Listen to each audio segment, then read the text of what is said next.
नमस्कार, मेरा नाम है सुमित सिंह मेहता। हाजिर हूँ आपके सामने इलेक्ट्रोडायनेमिक्स से रिलेटेड एक और नया लेक्चर लेके। आज का हमारा है लेक्चर नंबर 29 और आज के इस लेक्चर का हमारा टॉपिक होने वाला है, electric potential due to continuous charge distribution. यानी क्या करेंगे आज हम, जो कंटिन्यूअस चार्ज डिस्ट्रीब्यूशन होते हैं उनकी वजह से इलेक्ट्रिक पोटेंशियल फाइंड करेंगे। और अब सब लोग क्या हो, जीनियस बच्चे हो और आप सबको पता है कि कंटिन्यूअस चार्ज डिस्ट्रीब्यूशन में कौन कौन टाइप के डिस्ट्रीब्यूशन आते हैं। कौन कौन से आते हैं बताओ। पहला आता है लाइन चार्ज डिस्ट्रीब्यूशन, दूसरा आता है सरफेस चार्ज डिस्ट्रीब्यूशन और तीसरा आता है वॉल्यूम चार्ज डिस्ट्रीब्यूशन। यानी आज का हमारा एम क्या है कि लाइन चार्ज डिस्ट्रीब्यूशन की वजह से कि इलेक्ट्रिक पोटेंशियल क्या होगा, दूसरा सरफेस चार्ज डिस्ट्रीब्यूशन की वजह से इलेक्ट्रिक पोटेंशियल क्या होगा और तीसरा वॉल्यूम चार्ज डिस्ट्रीब्यूशन की वजह से इलेक्ट्रिक पोटेंशियल क्या होगा। आज हम क्या करेंगे, फाइंड करेंगे और लास्ट में एक कुछ टाइम मिला तो एक क्वेश्चन भी कर लेंगे, नहीं तो नेक्स्ट लेक्चर में करेंगे। ठीक है, क्लियर हुई बात है। ओके, तो फटाफट सबसे पहले हिंट डाल दो क्या, electric potential due to continuous charge distribution और उसके नीचे लिखो क्या, कंटिन्यूअस चार्ज डिस्ट्रीब्यूशन। पहले देख लेते हैं कि कंटिन्यूअस चार्ज डिस्ट्रीब्यूशन कौन कौन से होते हैं और वहां पर जो चार्ज डेंसिटी होती है उनको हम किस तरीके से डिफाइन करते हैं। वैसे हम एक बार इसको पढ़ चुके हैं लेकिन थोड़ा सा रिकैप कर लेते हैं, आपके दिमाग में जो चीजें बाहर से लगी थी दोबारा क्या हो जाएंगी, अंदर आ जाएंगी। ठीक है, तो हिंट डालो क्या, कंटिन्यूअस चार्ज डिस्ट्रीब्यूशन।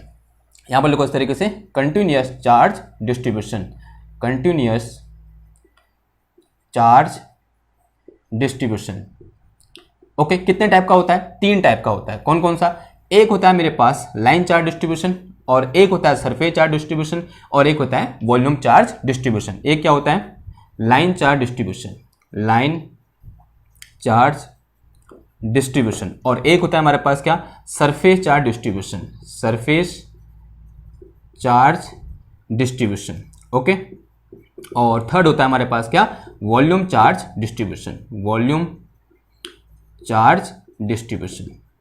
ओके, जब हम लाइन चार्ज डिस्ट्रीब्यूशन की बात करते हैं तब यहां पर हम एक क्वांटिटी डिफाइन करते हैं and that quantity is line charge density. तो लिखो यहां पर लाइन चार्ज डेंसिटी। क्या डिफाइन करते हैं हम यहां पर, लाइन चार्ज डेंसिटी डिफाइन करते हैं, line charge density and this line charge density is represented by lambda. किससे रिप्रेजेंट करते हैं, लैम्डा से रिप्रेजेंट करते हैं। और लाइन चार्ज डेंसिटी की डेफिनेशन क्या होती है कि चार्ज पर यूनिट लेंथ को क्या बोलते हैं हम, लाइन चार्ज डेंसिटी बोलते हैं। ठीक है, ये डेफिनेशन हमने पहले लिखी हुई है, अभी हमने क्या कर दिया, इसको मौखिक बोल दिया मैंने आपको कि लाइन चार्ज डेंसिटी क्या है, चार्ज पर यूनिट लेंथ। उसके बाद यहां पर क्या डिफाइन करते हैं हम, यहां पर एक टर्म और डिफाइन करते हैं, this is surface charge density. क्या डिफाइन करते हैं, surface charge density, surface charge density. And what is surface charge density, and surface charge density का मतलब charge per unit surface area, charge per unit surface area and this is represented by sigma. किससे represent करते हैं हम इसको, sigma से represent करते हैं। और यहां पर हम क्या डिफाइन करते हैं, वॉल्यूम चार्ज डेंसिटी। क्या डिफाइन करते हैं, वॉल्यूम चार्ज डेंसिटी। क्या डिफाइन करते हैं, वॉल्यूम चार्ज डेंसिटी डिफाइन करते हैं। और कहने का मतलब क्या हुआ, and it is represented by rho. और वॉल्यूम चार्ज डेंसिटी का मतलब हुआ क्या कि चार्ज पर यूनिट वॉल्यूम, यानी एक पर यूनिट वॉल्यूम में कितना चार्ज होगा उसी को हम क्या बोल देते हैं, वॉल्यूम चार्ज डेंसिटी बोल देते हैं। ठीक है, नाउ जब भी हमें कुछ इस टाइप का देखने को मिले कि हमें लाइन चार्ज डेंसिटी दी हो और सरफेस चार्ज डेंसिटी दी हो और वॉल्यूम चार्ज डेंसिटी दी हो, एक और इंपॉर्टेंट चीज यहां पर है कि ये तो हमको वहां पर भी दिए थे जब हम गॉस लॉ लगा रहे थे, तो यहां पर भी क्या सेम होगा, आंसर है नहीं। जब गॉस लॉ हम लगा रहे थे तो गॉस लॉ कहां पर लगा रहे थे, जहां पर गॉस लॉ क्या है, यूजफुल है। जैसे हम सिलेंडर की बात कर रहे थे तो सिलेंडर क्या था, वहां पर इनफाइनाइटली लॉन्ग था, या फिर हम किसकी बात कर रहे थे, स्फीयर की बात कर रहे थे, या फिर हम किसकी बात कर रहे थे कि एक इनफाइनाइटली स्प्रेड प्लेन शीट की बात कर रहे थे। लेकिन यहां पर हम किन की बात करेंगे कि जब हमारे पास जो चार्ज डिस्ट्रीब्यूशन हो कैसा हो, फाइनाइट हो, कैसा हो, फाइनाइट हो। तो यहां पर आप एक वर्ड और यूज कर सकते हो कि potential due to finite continuous charge distribution या फिर कंटिन्यूअस फाइनाइट चार्ज डिस्ट्रीब्यूशन, और अच्छा हो जाएगा। यहां पर क्या लिख दो, फाइनाइट लिख दो। क्या लिख दो, फाइनाइट। और यहां भी क्या लिख दो, finite, finite continuous finite charge distribution, finite. Okay, clear बात। ओके, नाउ अब देखो, अब क्वेश्चन ये है कि किस तरीके से हम फाइंड करेंगे। तो यहां पर एक ऐसे हैशटैग बना के लिखो, to find electric potential, electric potential due to continuous finite finite charge distribution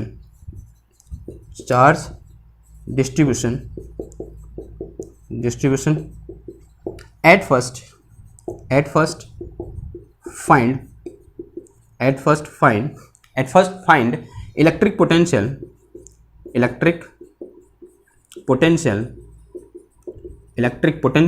due to small elementary charge and this elementary charge is written as dq. Then to find electric potential due to whole distribution, WHOLE, whole charge distribution, integrate this, ठीक है। जो हमने ऊपर find किया है उसको क्या कर देंगे, इंटीग्रेट कर देंगे। ये हम समझ भी सकते हैं एक हिसाब से, जैसे क्या है मेरे पास, माना कोई भी एक चार्ज डिस्ट्रीब्यूशन है, उस चार्ज डिस्ट्रीब्यूशन के कारण किसी एक पर्टिकुलर पॉइंट पर हमें क्या करना है, इलेक्ट्रिक पोटेंशियल फाइंड करना है। तो पहले क्या करेंगे, उस चार्ज डिस्ट्रीब्यूशन में एक एलिमेंट्री चार्ज ले लेंगे and this elementary charge is dq, और पहले उस dq के कारण इलेक्ट्रिक पोटेंशियल फाइंड करेंगे। फिर उस पूरे का फाइंड करने के लिए क्या कर देंगे, इंटीग्रेशन कर देंगे, यानी सबको क्या कर देंगे, ऐड कर देंगे। इंटीग्रेशन का मतलब क्या होता है, एडिशन, ठीक है। समझ में आया कि कॉन्सेप्ट क्या रहेगा। अब देखते हैं किसके लिए, सबसे पहले हम लाइन चार्ज डिस्ट्रीब्यूशन के। तो हेड डालो क्या, electric potential due to line charge distribution. तो यहां पर लिखो इलेक्ट्रिक पोटेंशियल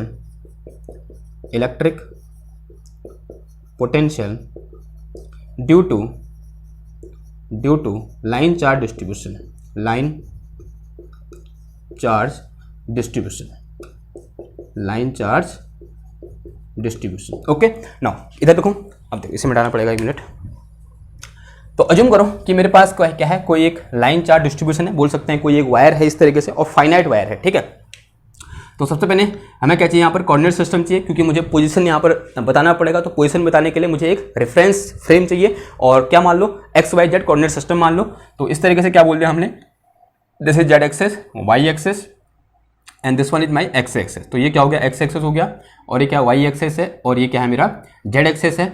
और अज्यूम करो कि यहाँ पर इस तरीके से कोई क्या है, एक लाइन, एक क्या है, वायर है, या बोल सकते हैं इस पर कुछ चार्ज इस तरीके से डिस्ट्रीब्यूटेड है, और जो इसकी डेंसिटी है, चार्ज डेंसिटी है, वो कितनी है, क्या है, लैम्डा है। चार्ज डेंसिटी क्या है इसकी, लैम्डा है, और इसकी पूरे की कुछ लेंथ हो सकती है, अभी हम लेंथ की कोई बात नहीं कर रहे हैं। और मुझे इस चार्ज डिस्ट्रीब्यूशन के कारण इस पर्टिकुलर पॉइंट P पर क्या करना है, इलेक्ट्रिक पोटेंशियल फाइंड करना है। कहाँ पर, ये पॉइंट P है, और इस पॉइंट P पर क्या करना है, इलेक्ट्रिक पोटेंशियल फाइंड करना है। तो क्या करूंगा, सबसे पहले मैं इस जो चार्ज डिस्ट्रीब्यूशन है, जो लाइन चार्ज डिस्ट्रीब्यूशन मैंने यहाँ पर ले रखा है, इस लाइन चार्ज डिस्ट्रीब्यूशन में एक एलिमेंट्री, या बोलते हैं एक स्मॉल, यहाँ पे बोलते हैं इनफाइनिटेसिमल स्मॉल चार्ज एलिमेंट ले लूंगा। तो अज्यूम कर लो कि मैंने यहाँ पर क्या ले लिया, एक छोटा सा एलिमेंट ले लिया, ठीक है, या फिर इसको लाइन एलिमेंट ही बोल सकते हैं। और लाइन एलिमेंट में जो चार्ज होगा क्या होगा, बहुत छोटा चार्ज होगा। Let us say this line element is DL, यहां से यहां तक की जो लेंथ है वो कितनी है, DL है। तो चार्ज इन DL क्या हो जाएगा बताओ, तो चार्ज इन DL लेंथ, ये बहुत छोटी सी लेंथ, यानी इनफाइनिटेसिमली स्मॉल लेंथ में जो चार्ज है कितना हो जाएगा, DQ हो जाएगा, नहीं हो जाएगा, यानी बहुत छोटी लेंथ है, उस छोटी सी लेंथ में जो चार्ज होगा कितना हो जाएगा, DQ हो जाएगा। और इस लेंथ की जो लेंथ लाइन एलिमेंट यहाँ अज्यूम कर रखा है मैंने, इसकी कुछ ना कुछ पोजीशन होगी। पोजीशन वेक्टर कहाँ से लेंगे हम, यहाँ से। तो लेट अस से its position vector from origin कितना है, R' है, कितना बोल दिया हमने इसको, R' बोल दिया। तो this thing is R' vector. तो ये क्या है, मेरा R' वेक्टर है, और जहां मुझे पोटेंशियल फाइंड करना है उसका जो पोजीशन वेक्टर है वो कितना बोल दिया मैंने, R बोल दिया। और इनके बीच का सेपरेशन कितना बोल दिया मैंने, late us say this separation is करली R वेक्टर। कितना है ये, करली R वेक्टर। थोड़ा बहुत समझ में आ रहा है बात, ओके।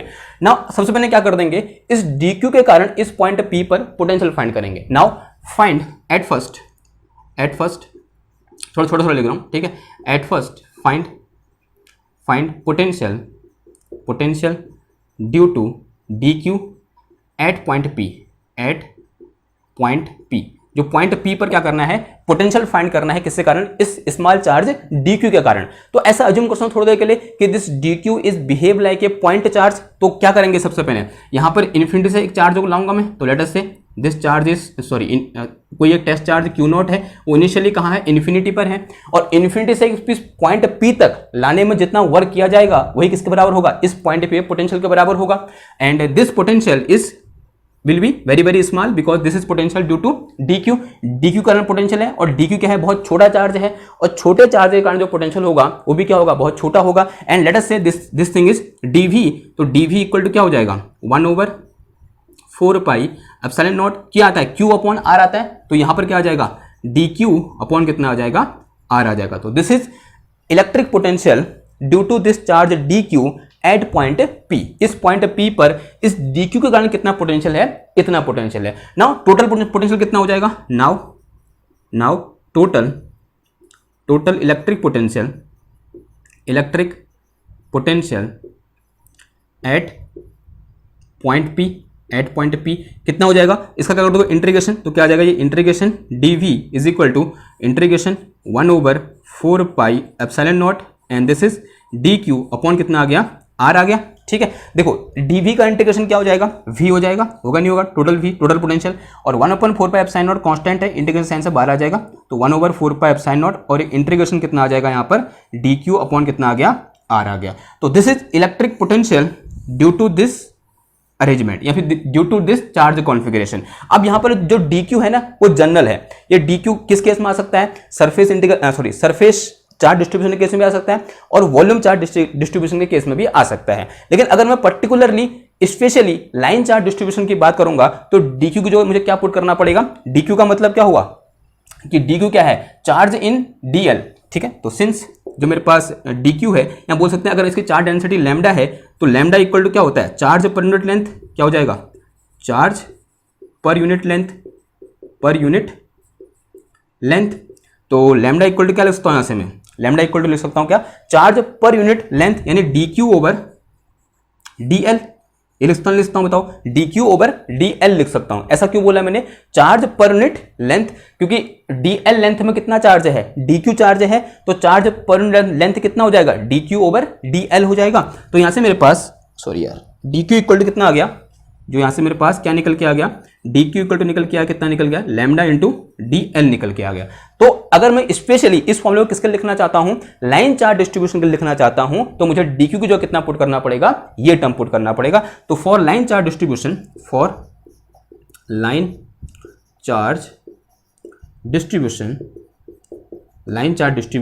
जो मेरे पास v हो जाएगा वो कितना हो जाएगा, 1/4 pi epsilon not, this is integration, इसी जो कितना आ जाएगा, लैम्डा इंटू dl आ जाएगा, लैम्डा इंटू dl, और अपॉन कितना आ गया मेरे पास, करली r आ गया। ठीक है, लैम्डा ओवर dl अपॉन में कितना आ गया, करली r आ गया। और एक इंपॉर्टेंट चीज क्या है कि यहाँ पर जो करली r है वो करली r क्या है, इस लाइन एलिमेंट और p के बीच का सेपरेशन वेक्टर है। ध्यान से सुनना बात को, जो यहाँ पर करली r है वो क्या है, जो यहाँ पर लाइन एलिमेंट ले रखा है, यहाँ पर लाइन एलिमेंट है, एरिया की जगह एरिया एलिमेंट आ जाएगा, वॉल्यूम की जगह वॉल्यूम एलिमेंट आ जाएगा। ठीक है, जो यहाँ पर करली r है वो क्या है, ये जो एलिमेंट यहाँ में ले रखा है, इस एलिमेंट और p के बीच का सेपरेशन वेक्टर है, ये आपको दिमाग में बैठा लेना है। क्लियर है बात इतनी। तो ये क्या हो गया मेरे पास, फॉर्मूला होगा किसके लिए, लाइन चार्ज डिस्ट्रीब्यूशन के लिए, और ये क्या हो गया, इन जनरल। तो इन जनरल हम इसकी बात करेंगे, ये क्या हो जाएगा, इन जनरल हो जाएगा। ठीक, क्लियर है बात। तो ये तो किसके लिए हो गया हमारे पास, लाइन चार्ज डिस्ट्रीब्यूशन के लिए। अब बात करते हैं सेकंड, किसके लिए, सरफेस चार्ज डिस्ट्रीब्यूशन के लिए। तो अगला लिखो यहां पर, for surface charge distribution,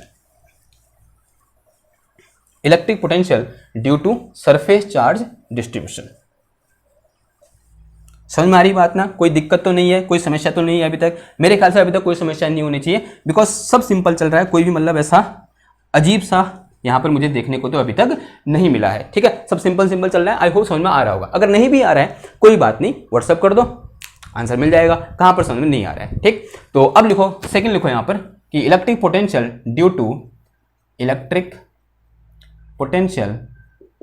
due to surface charge distribution, surface charge distribution.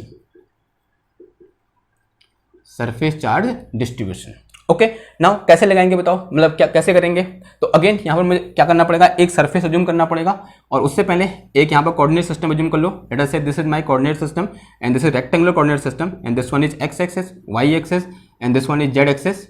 ठीक है, और यहाँ मैंने एक सरफेस अज्यूम कर लिया कुछ इस तरीके से। Late us say this is my surface which is looks like this.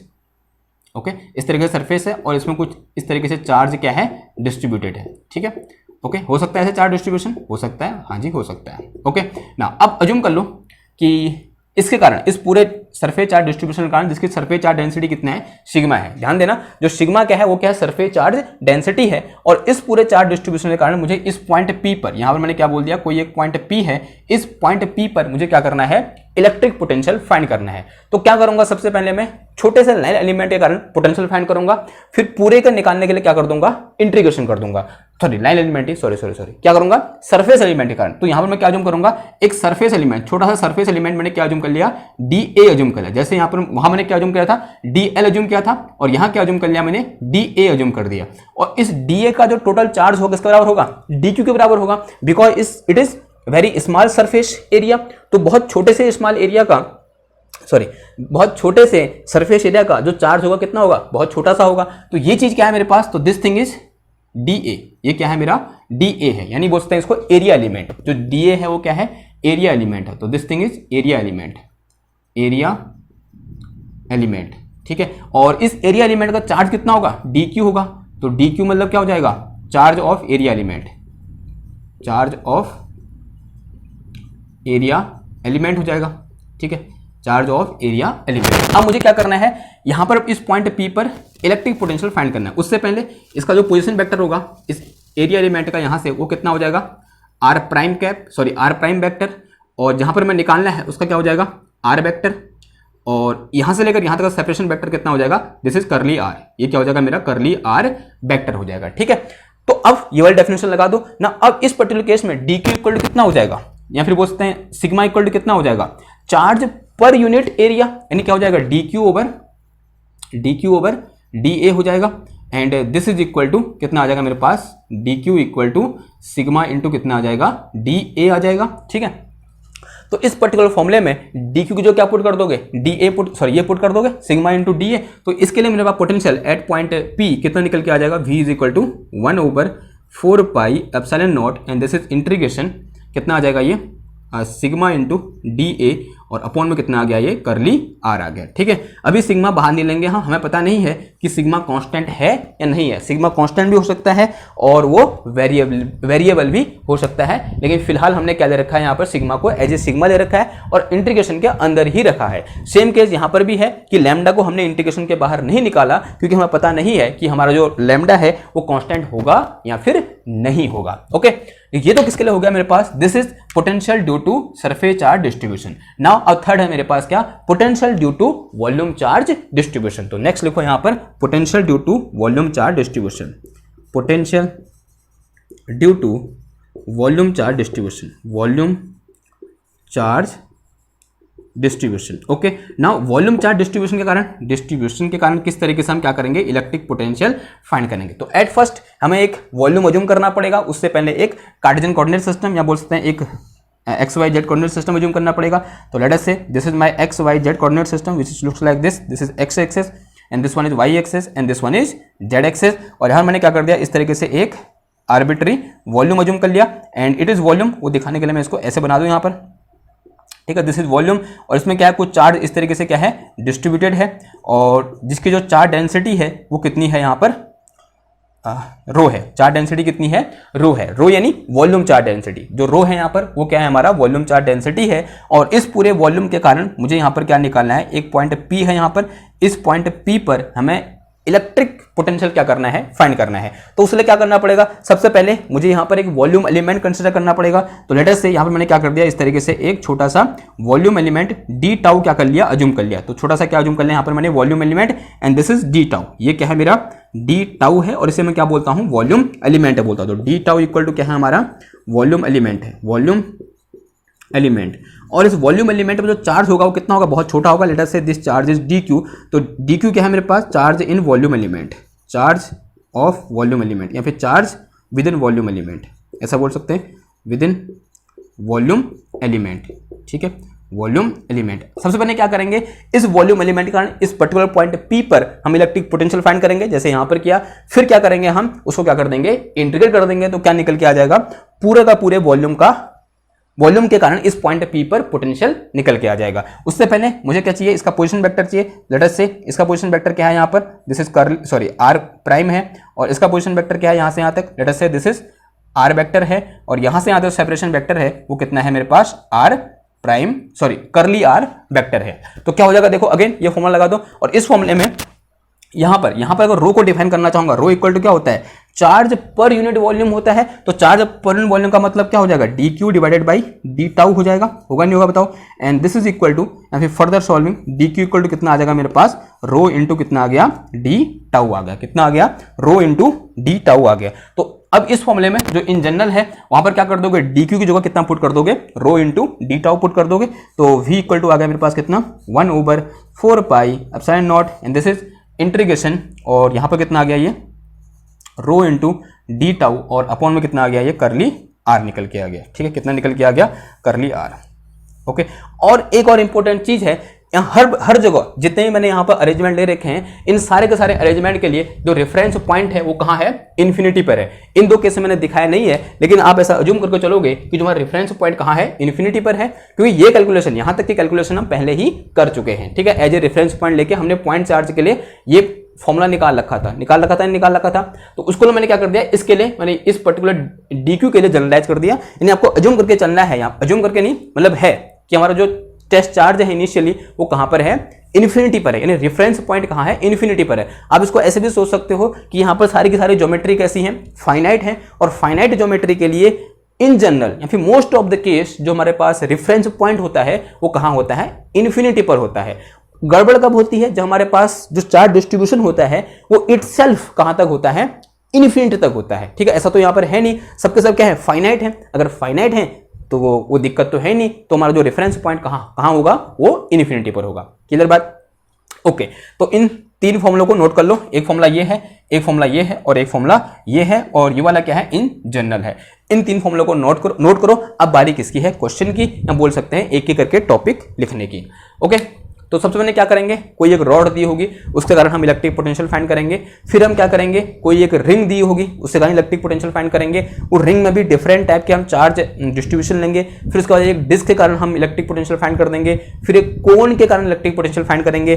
फिर एक कटोरे के कारण इलेक्ट्रिक पोटेंशियल क्या करेंगे, फाइंड। कटोरा मतलब ए बाउल, ठीक है, ऐसे करके बाउल होगा, यानी हेमी स्फेरिकल बाउल के कारण क्या करेंगे, इलेक्ट्रिक पोटेंशियल फाइंड करेंगे। जो क्या होने वाला है, सारे के सारे जो क्वेश्चन है यहाँ पर करने वाले हैं वो क्या होने वाले हैं, इंपॉर्टेंट होने वाले हैं। ओके, तो मैं मिटाऊं इसको, ठीक है। आई होप आपने लिख लिया होगा, नहीं लिखा तो फटाफट स्क्रीनशॉट ले लो, मैं हट गया, ठीक है। 1 2 3 ले लिया, वेरी गुड। अब इसे मिटाते हैं और फिर डिस्कस करते हैं एक क्वेश्चन। ग्रिफिथ का क्वेश्चन है और बहुत अच्छा क्वेश्चन है, ठीक।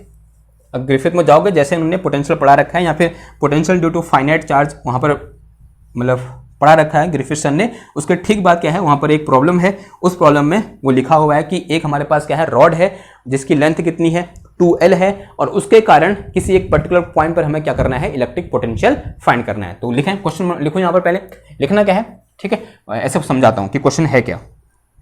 तो क्वेश्चन नंबर 1, ठीक है, क्वेश्चन नंबर 1 लिखो, ठीक है। अब बुक में कुछ भी हो सकता है, हम 1 लेके चल रहे हैं। ओके, तो यहां मैंने क्या ले लिया, एक रॉड ले ली इस तरीके से, ठीक है। दिस इज माय रॉड, जिसकी लेंथ कितनी है, 2L है, ठीक है। इसकी लेंथ कितनी है, 2L है, और थिकनेस क्या है इसकी, मतलब बहुत नेग्लिजिबल थिकनेस है, एक सिंपल थिन रॉड है। ओके, ऐसा अज्यूम करके चलो।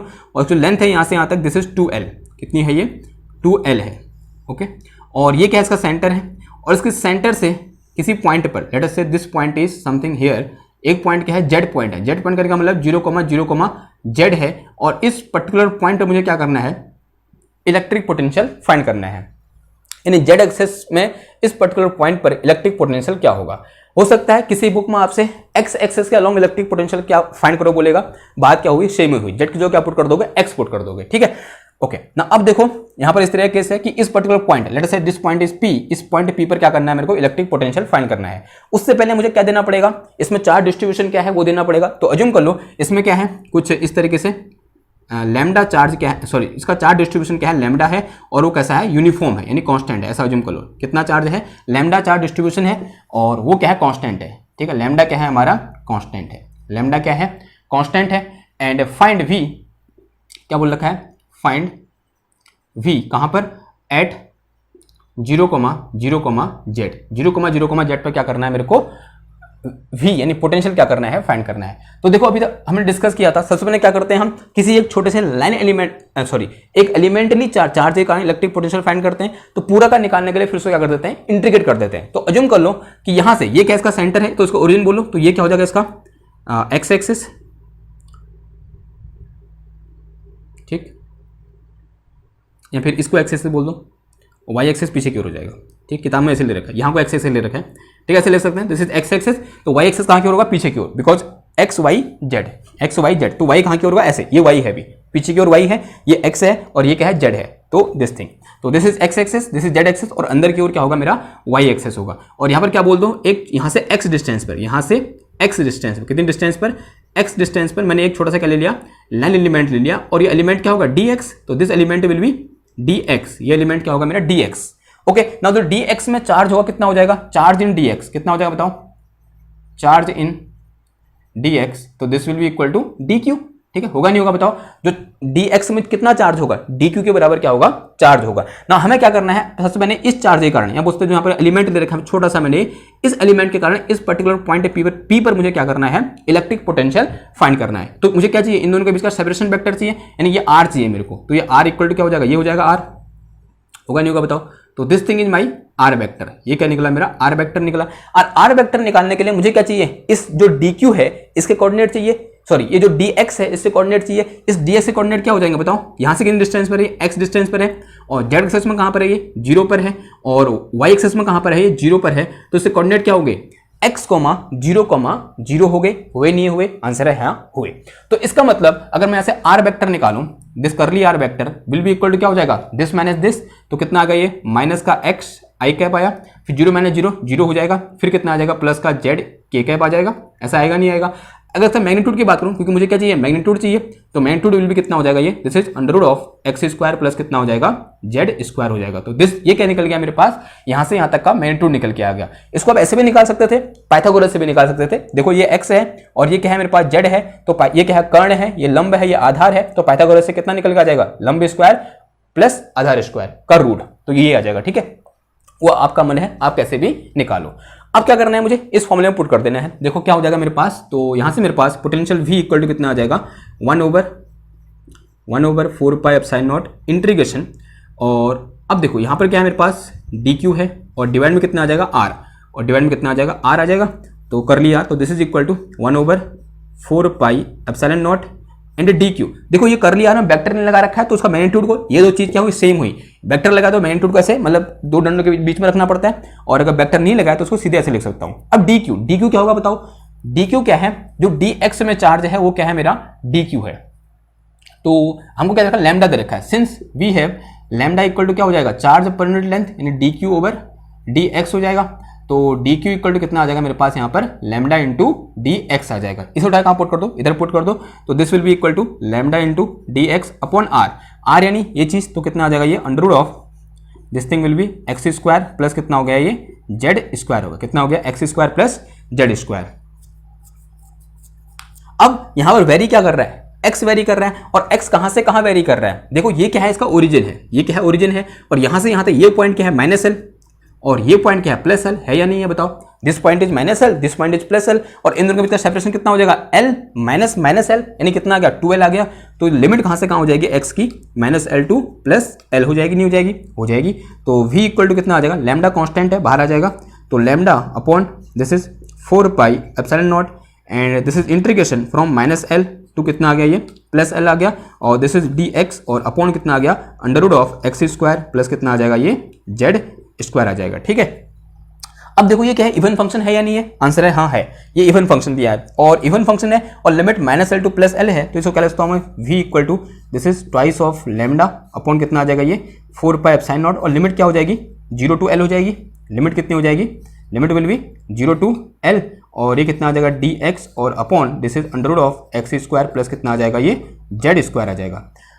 ठीक हो गया ना। अब क्या करना है, इस इंटीग्रेशन को सॉल्व करना है। देखो कैसे सॉल्व करेंगे, एक चीज पढ़ी थी हमने कि integration of under root of this thing a square plus x square into d x, this is equal to 1/a tan inverse x upon a, ऐसा पढ़ा था हमने, x upon a tan inverse x upon a. ये क्या है, होता है formula, होता है नहीं होता है, ठीक, क्लास 12th का फॉर्मूला है। ओके, तो ये यहाँ पर लग रहा है, और यहाँ पर ए की जो कितना है जेड है, Z is constant, Z variable नहीं है, जेड इज कांस्टेंट बिकॉज यहाँ से फिक्स डिस्टेंस पर निकालना है हमको, तो जेड कांस्टेंट है, नहीं ए की जो कितना है जेड है, तो यहाँ से मेरे पास v इक्वल टू कितना आ गया 2 लैम्डा अपॉन कितना आ जाएगा ये 4 pi epsilon naught, 4 pi epsilon naught upon upon कितना आ गया 1/z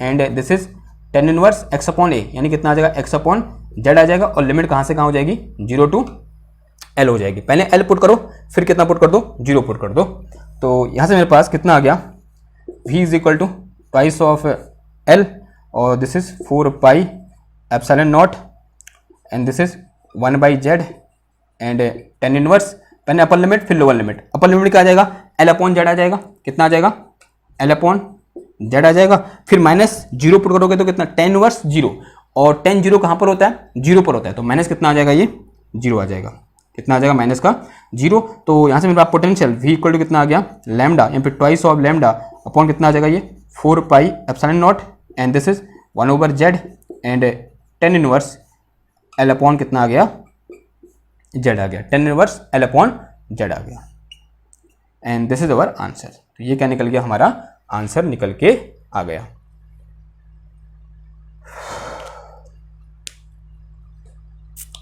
ठीक है, तो सही है ये आंसर, मेरे ख्याल से सही होना चाहिए।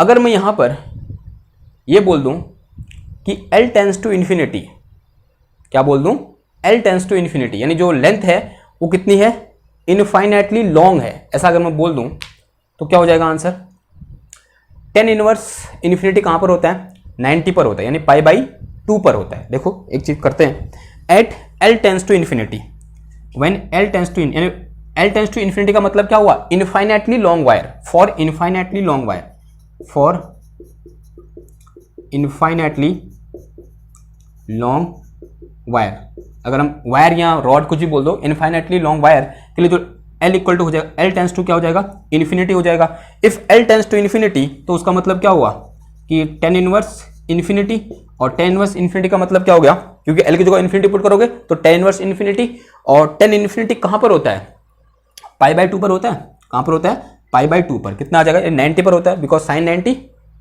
1 और कॉस 90 0 और 1/0 इन्फिनिटी, हाँ कहां पर π/2 पर, तो यहां पर क्या आ जाएगा π/2 आ जाएगा।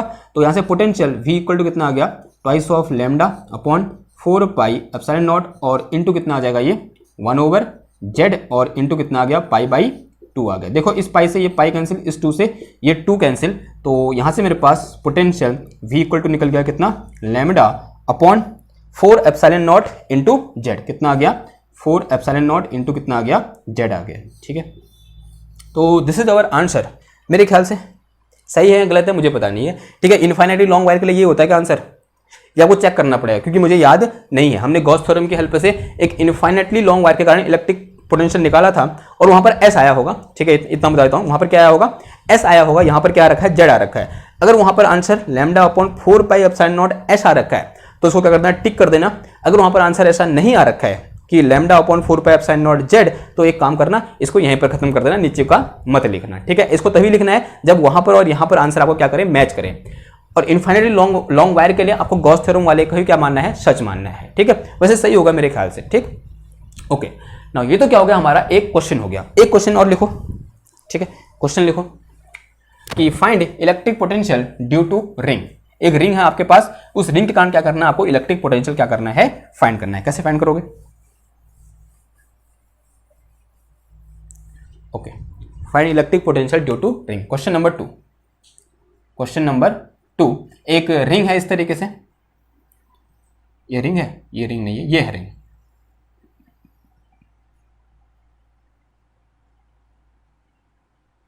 ठीक है, इस तरीके से रिंग है और इसमें क्या है कुछ चार्ज इस तरीके से डिस्ट्रीब्यूटेड है इस रिंग में, रिंग यानी वायर ही हुआ ही। अगेन इसकी चार्ज डेंसिटी कौन सी चार्ज डेंसिटी होगी बताओ, line charge density, late us say this is lambda. Okay, यानी इसी वायर को क्या कर दिया, ऐसे गोल घुमा दिया। ठीक है, ये जो वायर था इसको क्या कर दिया, यूं करके गोल घुमा दिया। और इसकी रेडियस बोल दो कितनी है, आर बोल दो। और इसके कारण इस पॉइंट पर late us say this point is 0,0, Z, इस पॉइंट पर क्या करना है हमको, इलेक्ट्रिक पोटेंशियल फाइंड करना है। कर दोगे फाइंड? ओके, एक काम करना, इसको होमवर्क में करना और इसको मैं कल कराऊंगा, लेकिन एक बार इसको खुद अपने मन से क्या करना, करने की कोशिश करना, लेकिन कल तो मैं इसको कराना ही है। क्लियर है बात? तो आज के लिए बस इतना ही। आई होप ये क्वेश्चन आपको समझ में आया होगा और जो फॉर्मूले हैं वो आपको समझ में आए होंगे। इसमें मैंने बहुत सारे क्वेश्चन करने हैं, जैसे कि फर्स्ट टाइम मैंने आपको बताया था कि हमें बहुत सारे क्वेश्चन करेंगे और सारे के सारे क्वेश्चन क्या होने वाले हैं, इंपॉर्टेंट होने वाले हैं। तो stay tune with the series. एक सीरीज में देखो तभी आपको मतलब क्या होगा, इलेक्ट्रोडायनेमिक्स समझ में आएगी। अगर आप बीच में कूद के कहीं पर भी किसी भी टॉपिक को उठा रहे हो तो मतलब कोई भी पल्ला नहीं पड़ने वाला और सर के ऊपर से निकल जाएगा। इंपॉर्टेंट चीज वेक्टर एनालिसिस पढ़ के आना इधर। ठीक है, तो आज के लिए बस इतना ही। मिलते हैं आपसे नेक्स्ट क्लास में एक और नए टॉपिक के साथ। तब तक थैंक यू, धन्यवाद, बाय।